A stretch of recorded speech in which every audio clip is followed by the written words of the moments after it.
Assalamualaikum warahmatullahi wabarakatuh. Kami dari kelompok 10 akan membahas mengenai paradigma pendekatan kontingensi dalam supervisi pendidikan. Sebelum memahami lebih jauh mengenai pendekatan kontingensi dalam supervisi pendidikan, perlu kita pahami bersama bahwa ada 6 paradigma pendekatan dalam supervisi pendidikan. Yang pertama adalah paradigma pendekatan konvensional atau yang kita kenal sebagai pendekatan klasik atau supervision klasik. Pada teori ini, pada pendekatan konvensional, masih terpengaruh kepada manajemen klasik, yang mana pada era itu, 1990-an, teori ini muncul di Amerika, yang masih menggunakan pendekatan otoriter dan sentralistik, yang kemudian kita kenal dengan istilah snowpervision, atau sebuah tindakan yang memata-matai atau sengaja mencari kesalahan bawahan. Yang kedua adalah paradigma pendekatan ilmiah atau scientific approach. Pada pendekatan ini didasarkan kepada supervisi yang bersifat ilmiah, yang bersifat scientific, seperti terencana, kontinu, kemudian sistematis, kemudian penggunaan instrumen dan berbasis data objektif. Yang ketiga adalah paradigma pendekatan artistik atau artistic approach. Seperti yang kita tahu bahwa pada penelitian Mayo, yang kemudian memunculkan sebuah gerakan human relation, yang kemudian gerakan ini memunculkan antitesis dari manajemen ilmiah. Dalam praktek supervisi pendidikan tuh misalnya, tampak juga terpengaruh dengan gerakan-gerakan humanistik, sehingga kemudian muncul pendekatan artistik. Pendekatan artistik ini berpandangan bahwa mengajar itu bukan soal saintifik, mengajar itu bukan soal sains, keilmuan, tetapi juga art, seni. Kemudian yang keempat adalah paradigma pendekatan klinik atau clinical approach. Supervisi klinik ini sebetulnya berangkat dari pandangan yang diilhami dari praktek kedokteran. Terdapat beberapa fenomena tuh dalam praktek kedokteran. Pertama, sebelum melakukan sebuah tindakan medis untuk mengobati pasien, tentu seorang dokter itu akan terlebih dahulu mengetahui penyakit pasiennya. Kemudian yang kedua, mengetahui penyakit pasien. Seorang dokter dalam melakukan beberapa serangkaian diagnosis, maka tentu kemudian seorang dokter akan menanyakan kepada pasien mengenai keluhan-keluhannya, mengenai apa sih masalahnya, kemudian mengenai apa penyakitnya. Dengan itu kemudian menjadi bahan diagnosis dokter untuk mengobati si pasien tadi. Maka kemudian teori klinik atau clinical approach ini dikembangkan lagi oleh Maurice Kogan, yang kemudian dipraktekkan dalam dunia pendidikan sebagai supervisi pendidikan pendekatan klinik. Yang kelima adalah paradigma pendekatan supervisi pengembangan atau development supervision approach. Teori ini dikembangkan oleh Glickman. Dalam pendekatan ini terdapat 3 pendekatan yang kita kenal selama ini. Yang pertama adalah directive, yang kedua adalah kolaboratif, yang ketiga non-directive. Selanjutnya yang keenam adalah paradigma pendekatan kontingensi atau kontingensi approach, yang kemudian kelompok kami akan mendalami lebih jauh lagi mengenai yang keenam ini adalah paradigma pendekatan kontingensi. Pandangan supervisi kontingensi atau kontingensi approach ini berangkat dari pandangan teori kontingensi dalam manajemen. Inti dari pendekatan ini sebetulnya didasarkan kepada premis bahwa setiap guru itu memiliki perbedaan-perbedaan antara guru yang satu dengan guru yang lainnya. Maka kemudian perbedaan-perbedaan ini perlu disikapi dengan pendekatan-pendekatan yang berbeda pula. Glickman misalkan menyarankan bahwa perbedaan tingkat kematangan profesional guru, kemudian tingkat kompetensi dan tingkat komitmen guru menuntut adanya gaya dan pendekatan supervision yang berbeda-beda. Maka kemudian secara singkat dapat kita pahami bersama bahwa paradigma pendekatan kontingensi atau kontingensi approach didasarkan kepada pemahaman bahwa setiap guru itu memiliki perbedaan, dan perbedaan-perbedaan ini kemudian perlu disikapi dengan perbedaan pula.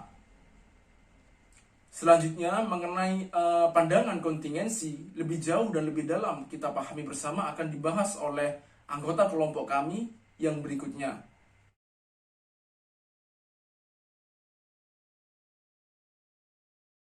Baik, di sini saya akan melanjutkan untuk menjelaskan lebih detail lagi pengertian daripada pendekatan supervisi kontingensi. Nah, di sini pendekatan kontingensi merupakan sebuah cara berpikir yang komparatif berdasarkan perbandingan baru di antara teori-teori manajemen yang sudah dikenal atau yang sudah ada. Nah, pendekatan kontingensi atau pendekatan situasional adalah suatu aliran teori manajemen yang menekankan pada situasi atau kondisi tertentu yang dihadapi, atau lebih singkatnya adalah mengidentifikasi teknik mana pada situasi dan waktu tertentu yang dapat dilakukan untuk mencapai tujuan dalam satu manajemen pendidikan. Nah, sedangkan pandangan supervisi kontingensi menyatakan bahwasanya setiap guru itu memiliki karakter yang berbeda-beda. Oleh karenanya di sini pengertian daripada supervisi menurut pandangan kontingensi adalah suatu pendekatan yang mana seorang supervisor atau pengawas itu harus mengetahui terlebih dahulu bagaimana sih karakter yang dimiliki oleh masing-masing guru. Nah, sehingga ketika supervisor telah mengetahui bagaimana karakter daripada masing-masing guru, si supervisor ini dapat memberikan pelaksanaan supervisi sesuai dengan karakter yang dimiliki oleh masing-masing guru. Nah, di sini para ahli mengemukakan beberapa dimensi tingkatan dalam mengklasifikasikan guru. Nah, sehingga supervisor dalam memilih pendekatan dan gaya dalam melaksanakan supervisi. Nah, menurut Glickman menekankan pada dua aspek, yaitu derajat komitmen dan derajat abstraksi guru.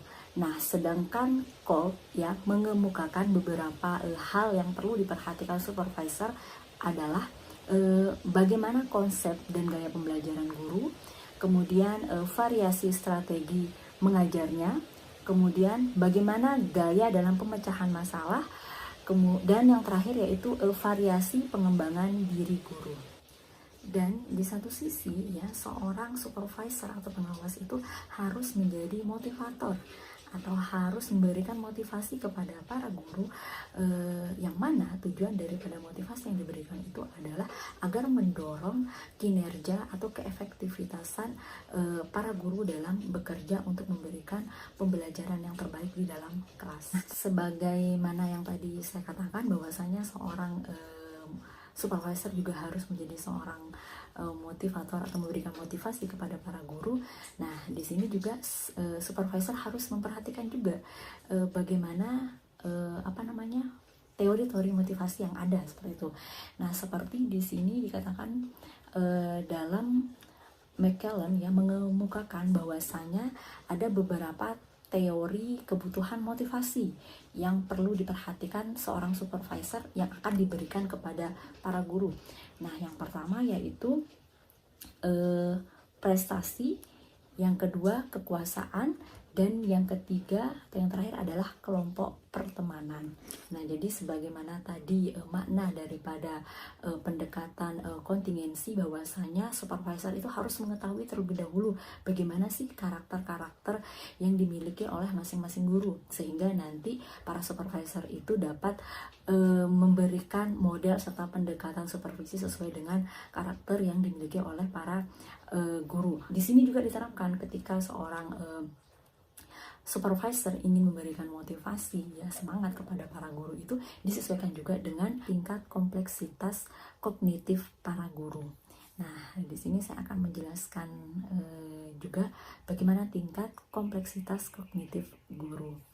Nah, klasifikasi kompleksitas guru itu didasarkan pada tingkatan pertumbuhan kognitif guru yang ditujukan dalam kegiatan pembelajaran di kelas. Nah, berdasarkan kompleksitas kognitif Harvey mengklasifikasikan guru menjadi dua kategori. Nah, dua kategori ini berdasarkan tingkatannya. Nah, tingkat pertama yaitu tingkat kompleksitas kognitif rendah, dan tingkat yang kedua adalah tingkat kompleksitas kognitif tinggi. Nah, guru yang termasuk dalam kompleksitas kognitif rendah memiliki ciri-ciri yaitu pola pikir guru bersifat konkret, kemudian praktis, dan yang terakhir adalah sederhana. Dan selanjutnya, guru yang termasuk dalam kompleksitas kognitif tinggi memiliki ciri-ciri yaitu berpikir kompleks, cenderung dapat menerapkan variasi strategi mengajar, memahami keterkaitan, perbedaan, dan persoalan suatu konsep, dan yang terakhir adalah dapat merefleksikan konsep tersebut dalam pembelajarannya. Nah, di sini seorang supervisor itu ya dituntut memiliki strategi dalam upaya peningkatan kompleksitas kognitif guru. Upaya yang dilakukan dalam memberikan kesempatan kepada guru untuk mengemukakan tentang pembelajarannya, mengevaluasi pembelajaran, merefleksikan pembelajaran, dan melakukan eksperimen dalam lingkungan pembelajaran. Nah, sehingga guru dalam hal ini ibaratnya itu lebih banyak berinteraksi atau lebih banyak berbicara. Pendapat Harvey yang mengatakan bahwasanya memang para guru itu harus diberikan stimulan atau harus dapat diberikan motivasi-motivasi sehingga dapat meningkatkan kinerja yang mereka miliki. Nah, di sini Harvey mengatakan bahwasanya guru dapat diberikan stimulan dalam hal intelektual, kemudian tantangan dan dukungan. Nah, sehingga ya diharapkan ketika diberikan stimulan dalam intelektual, tantangan dan dukungan ini diharapkan ya dapat meningkatkan kompleksitas kognitif guru. Nah, apabila tingkat kompleksitas kognitif guru meningkat ya, maka kualitas pembelajaran pun juga akan ikut meningkat. Dan selanjutnya terkait dengan materi gaya supervisor ya dalam kompleksitas kognitif guru ya berdasarkan teori Glickman, sebagaimana kita ketahui terdapat ada 3 pendekatan. Yang pertama pendekatan direktif, kemudian yang kedua non direktif, dan yang ketiga kolaboratif. Nah, materi ini akan disampaikan oleh anggota kelompok lainnya. Terima kasih.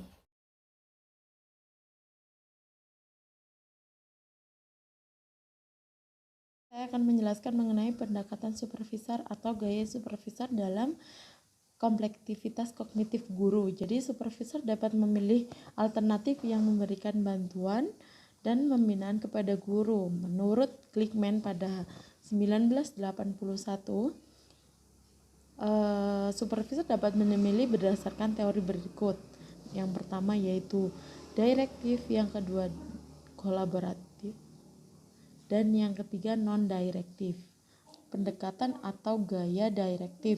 Berdasarkan kondisi tersebut, ada 2 aspek yang dinilai guru. Yang pertama yaitu adalah aspek dari derajat supervisi, derajat komitmen dan yang kedua derajat abstraksi guru. Jadi ada 2 aspek, yang pertama derajat abstraksi dan derajat komitmen guru. Yang selanjutnya yaitu bagaimana pendekatan atau gaya kolaboratif, di mana guru yang memiliki derajat abstraksi yang rendah namun memiliki tingkat komitmen yang tinggi, sehingga hal ini disebut guru yang kerjanya tak berfokus atau guru yang memiliki derajat, atau hal ini dapat dibalik, misalkan guru yang memiliki abstraksi yang tinggi namun komitmennya rendah. Yang selanjutnya yaitu pendekatan non-direktif yang dilaksanakan pada guru yang memiliki derajat abstraksi yang tinggi dan juga derajat komitmen yang tinggi.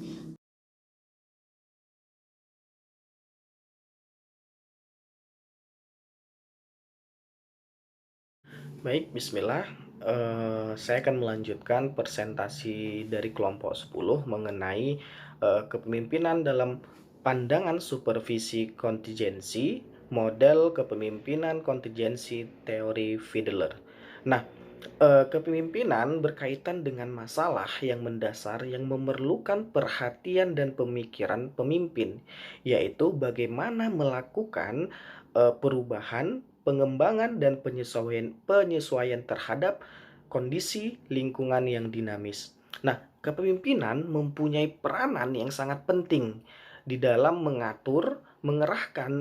mengerahkan proses pengawasan, karena keberhasilan kepala sekolah atau madrasah berkaitan erat dengan model kepemimpinan yang ditampilkan dalam kepemimpinan. Nah, kepemimpinan sendiri itu banyak sekali pengertiannya gitu. Nah, di sini saya mengambil pengertian yang menurut Siagian yang mengartikan kepemimpinan sebagai kemampuan untuk mempengaruhi, menggerakkan dan mengarahkan suatu tindakan diri seseorang, kelompok untuk mencapai tujuan tertentu pada situasi tertentu.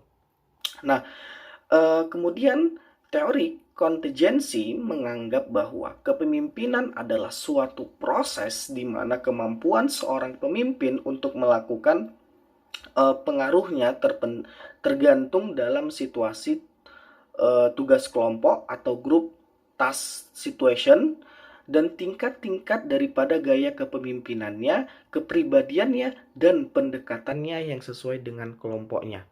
Nah, kalau ditarik kesimpulan dari penjelasan yang saya sampaikan, dapat disimpulkan bahwa pendekatan kontingensi atau pendekatan situasional merupakan sebuah aliran teori manajemen yang menekankan pada situasi atau kondisi tertentu yang dihadapi. Nah, bila dikaitkan lagi dengan teori kepemimpinan yang dikembangkan oleh Fiedler, maka dijelaskan bahwa harus ada kecocokan antara gaya kepemimpinan dengan situasi yang paling menguntungkan dalam artian ya ini situasi kondisi tertentu gitu. Nah, dalam gaya kepemimpinan kontingensi ini, gaya kepemimpinan seseorang didasarkan atas orientasi, yaitu kepemimpinan yang berorientasi pada hubungan dan berorientasi kepada tugas. Nah, pemimpin dengan gaya kepemimpinan yang berorientasi pada hubungan memprioritaskan hubungan yang harmonis dengan bawahannya. Hubungan yang mapan antara sesama guru. Nah, di sini pemimpin melihat bawahan sebagai teman kerja atau co-worker gitu ya.